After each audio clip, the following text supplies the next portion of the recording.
As we hurtled towards an imminent collision, the sounds of coughing filled the bridge. An involuntary shudder ran down my spine. While I knew it was rather commonplace for their species, I could practically feel the rattling of their lungs. The deteriorating conditions inside the flagship were affecting me as well. My eyes were burning from the billows of smoke that pooled in the air, and my skin was smouldering from the temperature, which had risen to an uncomfortable degree. With a glance around, I saw many of the humans tugging at the collars of their shirts. None of them looked too pleased with the environmental status either.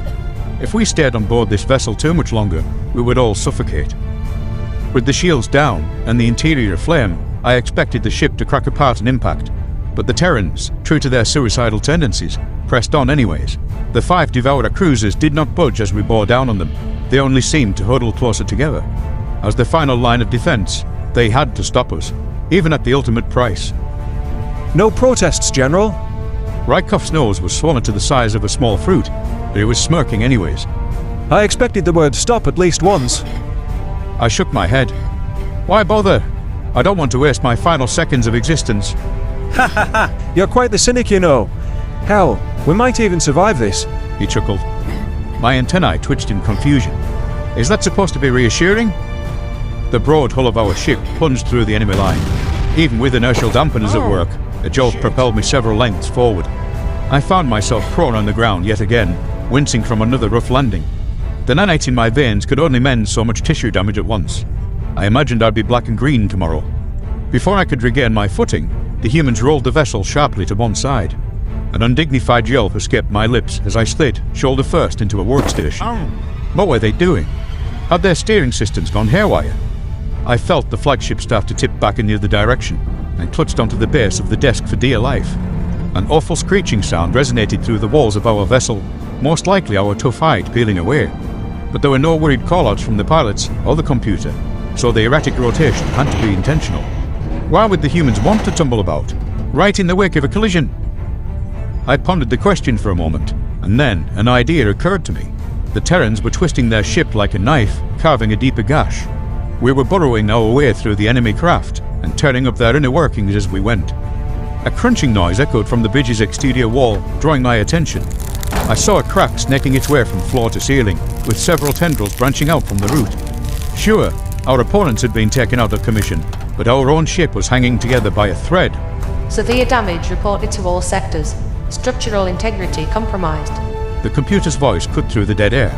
Advised to power down the ship at once. Rykoff cleared his throat. Computer, you don't recommend evacuation anymore? Negative. That is no longer possible.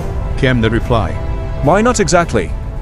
The hangar bays and escape pods have sustained severe fire damage. They are inoperable. Advised to send out a distress signal and await rescue. The inferno spread had escalated quickly, and if it continued at the current pace, it would reach the bridge in a matter of minutes. We had grinded to a halt in the aftermath of the collision, and were currently wedged nose first into the enemy vessels. Any more impact would fracture the flagship's exterior, so that meant breaking through the other side was not an option. The commander scratched his head, frowning. Right, you heard what the computer said. All power to the thrusters, and once we're cleared of this wreck, we gun it to the Devourer star. Should be a walk in the park. Maybe I wasn't the best at listening, but that definitely was not what the computer said. Our engines, which were nearing liquefaction by now, revved to life. We inched forward, slicing our way through the last of the enemy's plating. The ceiling overhead began to sag as its support faltered, and I figured it would come down on us. What hurt the most was knowing that how close we had come, and that we had failed in completing the mission all the same. Then, with a terrible shudder, the flagship was clear of the wreckage. It had sawed 5 enemy craft in half, leaving behind only idle debris. Our frame quivered, still deciding whether or not to collapse. By some miracle, it was holding together. For now. As cheers erupted around the bridge, I looked toward the commander. The man had found a seat behind a weapons console, displacing one of his ensigns. It was a matter of seconds until we passed by the Devourer star, and it was ensuring the Graf bomb was prepped for deployment. The terrible task of genocide was still ahead of us. There was no semblance of a smile on his face, despite our hard-fought victory. His eyes were turned out to the viewport towards the serene blue and white sphere that hung in the distance. A tear rolled down his face, and I suspected it had nothing to do with his physical injuries. Human compassion was so mysterious and so antithetical to their violent instincts. The burden of slaughtering an entire species would eat Rykov up from the inside. He had admitted as much. Why would a man who so clearly despised this mission take the helm for its execution? The only answer I came to was that he wished to save his subordinates from the guilt. Noble to the last. His earlier speech about sacrifice was still ringing in my ears. "You don't come back the same person," he said. I didn't want him to change. I didn't want him to be anything like the cruel humans who maimed for sport, who savoured the kill. Without thinking, I grabbed Rykov by the shoulders and threw him unceremoniously to the ground. The nearest crewmates tensed up at my unprovoked assault on their leader, but I ignored them. My fingers acted on autopilot. The first step was to confirm the target, then... What the? The commander rose to his feet, looking more confused than angry. He noticed a few handguns aimed at me and signaled for his men to stand down. You really shouldn't attack someone on their own ship. Stand aside, now. No, I muttered. Disbelief flashed in his eyes. What do you mean, no? I won't let you do this to yourself. You deserve better. My stomach churned as we glided into position across from the vibrant orange star. It was a dreadful feeling to have the power of annihilation at your fingertips. Let this one fall on my conscience. I appreciate the thought, but I'm giving the orders here. It's on my conscience either way, General, he replied. It hits different when you pull the trigger. I'd expect a soldier to know that. My hand was trembling, my voice hardly more than a whisper. I pressed the firing mechanism before I could talk myself out of it. No more General, by the way. That's First Officer. Or just Keelon to you. I was taken aback as Commander Rykov embraced me. Why did humans show affection by trying to smother people? I gritted my teeth, resisting the urge to squirm out of his grasp. It would be over soon, wouldn't it? You're a good friend, Keelon, he said. I sighed. Yes, but you smell like vinegar. Get off me. The human withdrew, stepping back.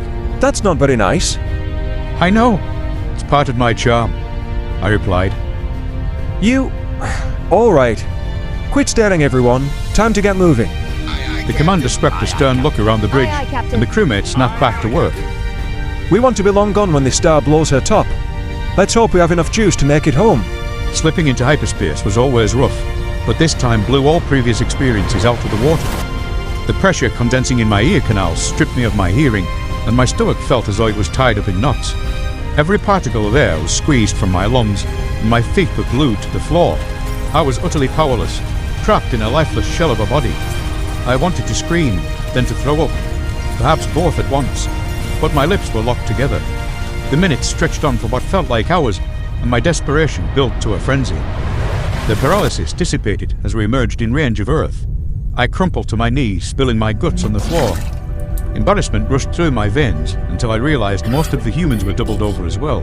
There was a reason ships with environmental regulation issues weren't supposed to enter hyperspace. If the system hadn't been about to go Nova, I don't think even their deranged species would have tried it. As my senses returned to me, the most important concern crossed my mind. Had we dropped our payload in time to save Earth? There was no sign of Devourer spacecraft by the outer planets, which meant one of two things. Either they never reached the Terran system, or they had already taken it. Unknown vessel, you are trespassing in Terran space. Your transponder is offline, which is a violation of planetary laws. Identify yourself at once. A male voice crackled over the speakers. Rykov staggered to the holodisplay. Orbital Command, I would hope you'd recognize your own flagship. Jesus Christ! The man's pitch rose sharply, presumably from shock. Rykov, what on earth happened to you? Your bird looks like it got chewed up and spit back out. We did crash it at full speed, but that's not the point. Request emergency landing at Mars Station. Need emergency vehicles on site. Understood. You are clear to dock at any open port. A strange mix of relief and sadness fogged my mind as we glided towards our destination. The knowledge that our endeavours had saved the Federation from certain death was a source of pride, but I wished there had been another way. If not for our arrogance, if we had finished what we'd started on that rescue mission a short time ago, perhaps there could have been. Humanity would be called to account by its galactic neighbours when they learned what we had done today. Maybe, just maybe, the two parties could learn from their past mistakes and find a path to reconciliation. If the Federation insisted on making the humans an enemy, they might get more than they bargained for. This war was over, but the next one, that was the one I truly feared.